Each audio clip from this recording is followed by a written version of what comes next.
So I've hooked this up now, so when I put the power in, we've got the clock working, which is great. Right. Let's just try and remember how this works. Now 1 AM and we'll go 1 minute past.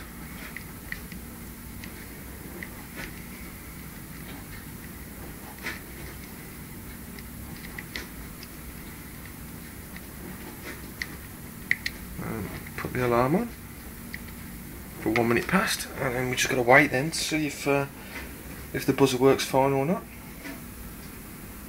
If it doesn't, what I'm going to do is I'm going to grab another 3 of them and then put them in parallel with that and then test it out again.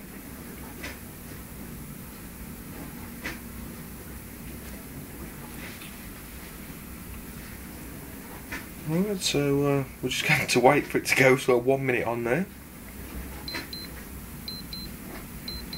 Yep, that seems to be working actually. It is losing a bit of power, but it's actually maintaining the memory of knowing it's 1 minute past 1. And I'm going to try this with another 3 of these on it and see where we go from there. That's great.